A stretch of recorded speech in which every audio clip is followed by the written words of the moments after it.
So we're sitting here in Colorado. We're thinking it might be a good time to introduce our dogs, so you know a little more about their history, where we got them, how they rule our lives. And they're really the whole reason we started RVing. It was because of these dogs. And all of our dogs have such an interesting story. They're all rescues. And before anybody starts to jump to any conclusions, we thought it'd be best to just be very straight to the point of every dog's backstory and how they came into our lives. Yeah, I figured it'd be fun to know that since you see these dogs run around in our episodes. So I think we should start with Romy. Romy. We're going to start with the order of which we've received the dogs. Chronological order. The order in which we received the dogs. Yep. And I'll let Heather start with Romy. Heather had Romy when we met. Yes. She was about 2 years old at the time. Yes. So if you did the math, we've been together for 10 years. Romy's 12. So Romy, I was actually with Romy the day she was born. One of my friends saw a black lab get dumped out in the desert, and they picked the dog up. Well, then one of my other friends ends up adopting the dog, and 3 months later, 8 puppies are born on the sofa. Yeah, but I was told no one knew she was pregnant. No one knew she was pregnant. We were like, the dog had been so thin that they were like, oh, well, we're getting her fattened up. This is good. She's putting weight. Labs are usually a thicker breed. So they didn't really think anything of it. And then she had 8 puppies. I lived a couple blocks away, so I was able to be there as soon as puppy number 2 arrived. And I was there, puppy was throughout all the birth. Romy was puppy number 7 of the litter, the only red dog. Now she's gray, but Romy was bright. Red, ginger red. Also known as like a red lab, but that's Romy. So we've had Romy for 12 years. She is our most mischievous dog. She still gets in the most trouble. I mean, it's crazy how much she gets in everything. She gets in everything. She stole a burger patty off of the counter a couple days ago when I took my eye off of it for 1 second. So if you're following our story, you know Romy was very sick at the beginning of October. Well, she's feeling much better now, and she's back to being very naughty. She kicked it. We thought we might lose her, but she's a strong, resilient old dog. Yes. Back in the day, we had another dog, and then when that dog passed away, we just had Romy. And Romy loves going on adventures, exploring, and she's named after Romy and Michelle's high school reunion. Meet Romy and Michelle. Remember past 6 days are gummy bears, jelly beans, and candy corn. God, I wish I had your discipline. So that's how she got her name. And it's R-O-M-I. Romy just loves adventure. Running on the beach. Running on the beach, sniffing. She loves a sniffari. That's what she does. We're in a rural area of Colorado right now. When she's out here, all she wants to do is sniff around. And eat deer poop. Look for deer poop. That's her favorite thing. It's crazy. So we didn't want Romy to be alone, and that is where we ended up getting Rona dog. Which is the big tripawd. Our standard poodle. Our standard poodle tripawd. You've seen her running around. That's Rona. She has one of the more remarkable stories when it comes to dog rescue. Heather's always been in dog rescues, following dog rescues, fostering dogs when she can. And Rona got on her radar. Yes. Following a dog rescue. Following a dog rescue. I was looking for a male golden retriever for Romy. And I saw a rescue happening in northern China. She follows a few rescues out there. Yeah. And I had we'd been applying for dogs in the US and hadn't been approved, and I saw this rescue happening, and it was like maybe a Saturday night, and they were doing like a live on Instagram, and I saw this rescue happening. And the next day I saw, when they were pulling the dogs off the truck at the safe houses, I saw Rona come off the truck. And tell a little more about the rescue, what they're doing out there. I will. So when they pulled Rona off the truck, I just knew when I saw this dog, she was so floppy and big and just looked so helpless and sweet that I had to have her. So the backstory on where Rona came from, it's called Slaughterhouse Survivors, and they're in Harbin, China. And what they do is they rescue dogs from the meat trade and other horrific situations. So Rona's story was that she was with, I think, 38 other dogs, and it was what they call a breeding farm. And he no longer wanted to sell puppies, so he was going to sell the dogs to the butcher for meat. And I think somehow the girls at Slaughterhouse Survivors found out about it.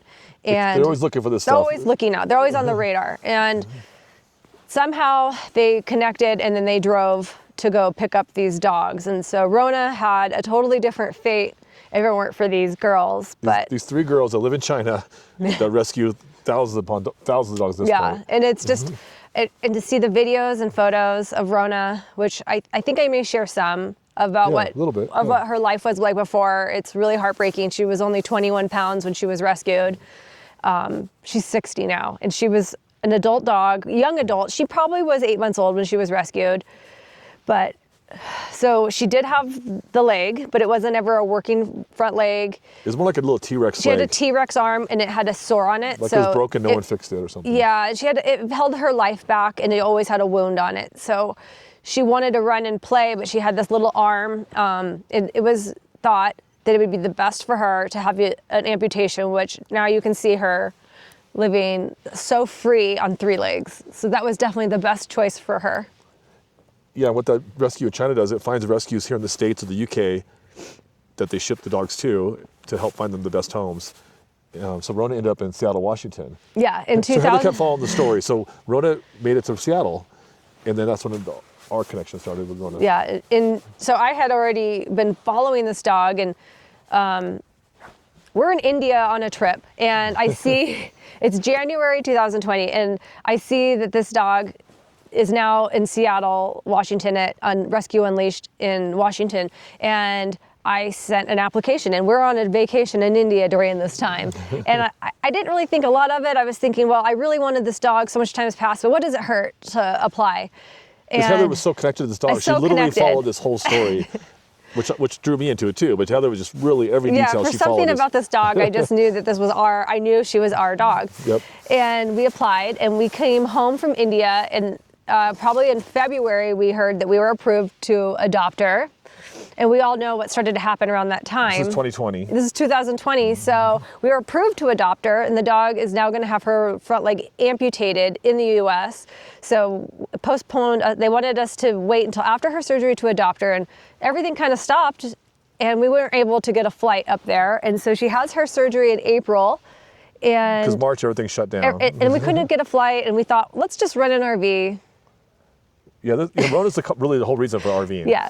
We were going to rent an RV. We thought for a week, drive up, get her, and then come back. But we had so much free time on our hands in 2020, we decided, let's just buy a used RV. And Yeah, Heather's logic was, it's so expensive to rent an RV. Why not just buy an RV? I don't know if that's cheaper or not, but that was like girl math right there. that was obviously some girl It's math. so cheap to buy an RV. Some girl math was that let's just buy an RV. So we bought an RV, we drove up to Washington, A used RV, an older one. yeah, and picked up this dog and drove home. And we were kind of in and out of California, but we had such an amazing time. Just a trip back down Trip. from Washington with her. Yeah, and then we ended and up- Romy. It was her and Romy then. Yeah, but we ended up going back out in the summertime. We went to Yellowstone. We had a really great time. Rona is so full of life. She loves the rivers, the trails.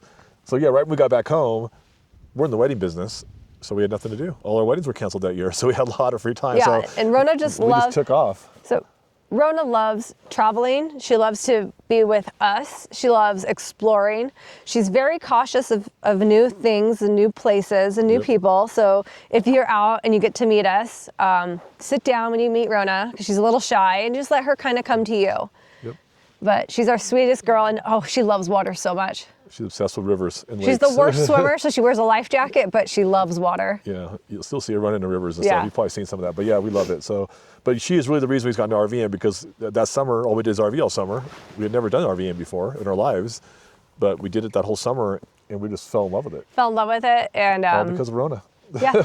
So we were a 2-dog household, and I felt really inspired after Rona to help other special needs dogs. So we do a lot of fostering, not as much this year as the past years, but But back then we were doing a decent amount. we loved fostering, and especially I always wanted to foster dogs with special abilities, and that's how we ended up falling onto Rory as well, as another rescue. Same situation, a different rescue, but also in northern China, and it was another 3-legged little brown dog. And I actually didn't really even find out too much information on her, other than I thought, this would be a great project for us. Let's see if we can find her a home in the U.S. Yep. So we raised money, brought her to the U.S., and we're gonna find her a home. The whole idea behind Rory, she's our little tiny miniature poodle with a tripod, was we were going to foster her. And we thought we had a home lined up. When she was arriving, we thought we had a home lined up. And they changed their mind. I think maybe they had something just told them it wasn't their right dog and the right time, which let the door open for us that it was our right time and she was our dog. She looked at us like, I'm not going anywhere. And I'm not kidding. That's the way I felt when I had her. She would just sit on my lap and not move. It was like, I wish I had that picture somewhere. I have the photo. If I can find it, I'm going to post the first she had photo. a funny little haircut. She had a silly little haircut, and she sat on his lap. And he had a flight to New York for a wedding that weekend. And he looked at me and he said, "This dog better be here when I come home." I never thought I was a little dog guy. Yeah, because sometimes It's Jim would funny. be at work, and our foster dogs would get adopted. And he would see him in the morning before work, and he'd come home and the dog would be gone, and it was always really hard for him. But maybe it was even better that he didn't have to say goodbye, because it's really hard for him to say goodbye. Yeah, I'm a little weak with the dogs. So we fostered a decent amount of little blind dogs, deaf dogs. I fell in love with all of them. Yeah. I'm sure many of you can relate to that. You love your dogs. It's We just love dogs so much, especially the ones with the special abilities are my favorite. Yeah, they just want love. They just want love, and they want that second chance, and I just love giving that to them. So that was Rory. So Rory was like just, I don't know, just fate. It was just fate. It was just meant to be. Timing was just right. The person fell through, and then we said, well, she's small. She's she small. won't take up much space. So dog number 3 is, hands. She's our very good little adventurer. She loves riding in a backpack, but she also loves going on trails. Yeah, she you see her loves hiking leading the everywhere pack. with us. Yeah, you'll see her on my lap while he's driving. You've seen her. She loves sitting on one of our laps while we're driving down the road so she can look out the window. And she's definitely a mommy's girl, big time. She does not want me out of her sight. It's obsessed with Heather. She can follow her anywhere. So, but she's an amazing addition. I couldn't imagine our life without her. And just seeing her run up trails and hike up rocks to keep up with her big brother and sisters, it's amazing. Yeah. So that's Rory's story. That's Rory's. But so again, another China rescue for the meat trade. And, so another crazy beginning in her life. Yeah. I mean, she came from a nightmare situation. Don't even talk about it. Not too much, a little bit maybe, but it wasn't pretty. I think Rory's story of how she lost her leg is probably one that I don't want to publicly talk about. Because it's really hard to talk about. I definitely am not ever going to show the videos. But Rory did lose her leg in a cruel way, and she's here now, and she doesn't ever look back. He's gonna cry thinking about it, but she's such a good girl. And then a few years later, again fostering dogs, Jackson is our final dog. He's about Heather's tied into a few rescues. Lots of rescues. Yeah, so she can help out a lot of different ones. I've made a lot of friends with lots of rescue groups over the years. And so Jackson, he is from a rescue in Southern California called Love Bugs Rescue. Orange County, yep. And we were fostering for them, and he was our second dog we fostered from that group. And this was an owner surrender. He was 5, a month shy of his 6th birthday, and the family was having another child and just said, and lovingly, I don't want anybody to say anything negative, they lovingly said, hey, our hands are very full and we need help, and I really want to find my dog the home he deserves because I am not giving him what he deserves. Yep. So that's okay. That's sometimes, yeah. Yeah, that happens. The husband brought the dog to our house thinking we're just going to foster him, and he was so nice and he was so concerned at all the questions I asked about what kind of home he wanted for his dog. And he just wanted his dog to be loved and have attention. And the attention that they no longer were able to give to them. And I knew it really broke his heart because he does check up on the dog. They do follow us on social because they love seeing how happy it is. Yeah, because Jackson is living such a free life. He loves it. So he is an F1 Golden Doodle. Again, we were going to foster him too. Yeah. I was out of town. Jim was not even home when this happened. And when Jackson got dropped off at our house, I was like, oh my God, this dog is he is such a golden retriever personality, like that loving. Yep.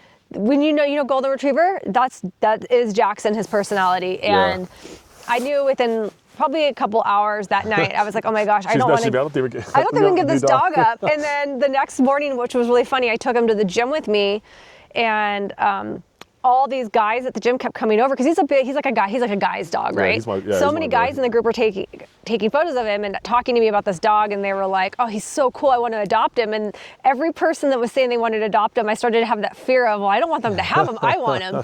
So I was like, "Oh, Jim's gonna be home in a few days." I told him, I go over the phone. I go, "I don't think we can give up this dog. He's so perfect. He's so cool and mellow and just. I think he'd be a great guy for you to go and do things with." And I was thinking, there's some adventures I don't want to do that maybe him, Jackson and Jim could do together. Go camping and stuff like that. Yeah, exactly.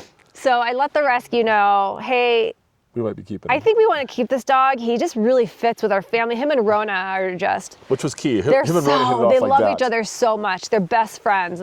They play each other. They're the They best. play so well. So it was only a few days in that we were like, shoot. Can we handle a fourth dog? We're a family of 6 in an RV. Oh my gosh. But it was meant to be. It was meant to be. I fell in love right away too. She made the right decision. She called it for sure. Yeah, I knew right away. He just fit with our family, and he is such an adventure guy. He loves to run free. Like where we're at right now, in the middle of nowhere. He runs and he's living his best life too. Yeah. So I did a little hike with him earlier. He's so happy. So yeah, but it was key. All the dogs really fit with each other, which was key through all our adoptions. Yeah, so we had fostered a lot of dogs that didn't fit, and we've had some great puppies that I knew would have a great home somewhere else. Fostering is hard, and your heart breaks every single time. But the reason we have 4 is they all fit. It's like they're meant to be together. They were meant to be together. Yep. You've seen how they ride in the RV, everybody's sitting on top of each other.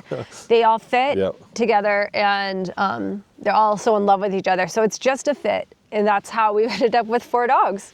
And since Jackson, we do foster a lot less now because we can't risk getting a 5th, 6th dog. It's just so hard. We do foster here and there if it's the right when dog. When we're around, we can do it. Yeah, when we're home in Orange County, we will foster. It's less and less though. We're on the road so much. Yeah. But it's okay. Our focus now is giving these 4 rescue dogs I really the want best to life give ever. our dogs the best life. the good quality life that they deserve and the attention they deserve, and that's what we try and do. And we have a huge amount of adventures planned for the next 12 months. So yeah, it's going to be amazing. I think we're going to wing some stuff. A lot of winging it, but we know we'll be on the road. What I like to call no reservations. We like that. We like rolling like that better. Yeah, right? we like to call no reservations is our style of travel. It bums us out. We have to make reservations too far out. So, but that's our goal. We thought it'd be good to know more about the dogs, where they came from, how they literally changed our lives. We'll do another episode of what we did before RV life. We did a lot of cool stuff then too, but it's weird these dogs have made it where we did not want to leave them. For a couple, it used to be on airplanes every month, constantly. Yeah. We don't even care about getting on a plane again because of these dogs. We don't want to leave these dogs. It's wild. It's crazy. But anyways, anything we missed? Nope. We have a lot of fun stuff planned for the rest of this week with the dogs playing. We're doing a lot of family stuff this week. The dogs are just enjoying running free in a quiet area. Yeah, we're in southern Colorado, a little outside of Durango, doing a kind of early Thanksgiving with family because it's supposed to snow towards the end of the month. We didn't want to go down in the snow. But we have some fun stuff planned in December as well. So we will see you on our next video.